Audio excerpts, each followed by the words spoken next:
Most people think that if you want to live longer, the answer is obvious. Run more, go to the gym, lift weights. But according to long-term research, the sport most strongly linked to longevity isn't any of those. And the reason why has a lot to do with how your brain works. For decades, scientists have studied how different types of exercise affect lifespan. Running improves cardiovascular health. Strength training builds muscle and metabolism. But when researchers compared different sports over many years, one category consistently stood out. Not because it burns the most calories, but because it challenges both the body and the brain at the same time. Think about what happens during most workouts. When you're running or cycling, your body repeats the same movement again and again. After a while, your brain almost goes on autopilot. But some activities are completely different. They force you to track movement with your eyes, coordinate your hands and feet, and react in a fraction of a second. Your brain stays fully engaged. So what type of sport combines movement, coordination, and quick decision-making? According to several long-term studies, the sports most strongly linked to longevity are racket sports.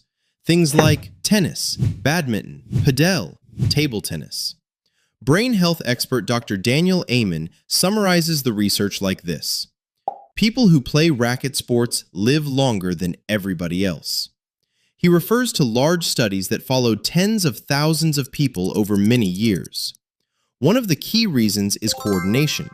When you play a racket sport, your brain has to track the ball, predict its movement, and coordinate your entire body to respond. According to Dr. Amen, this activates an important brain structure called the cerebellum. The cerebellum sits in the back of your brain. It represents only about 10% of the brain's volume, but contains about half of the brain's neurons.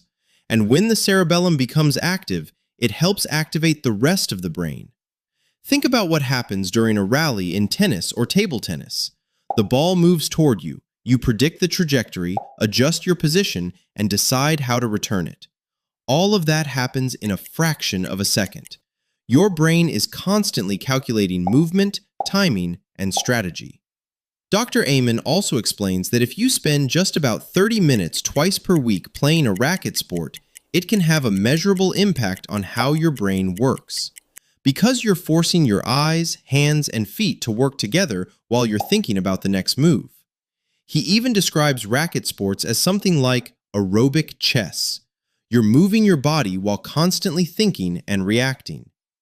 Now I'm curious, which of these racket sports do you think is the most demanding for the brain and body? Tennis, badminton, or padel? Write your answer in the comments.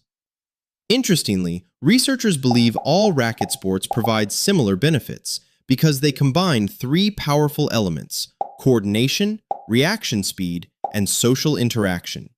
And the great thing is that you don't need to be good at it. Even beginners benefit from the coordination challenge.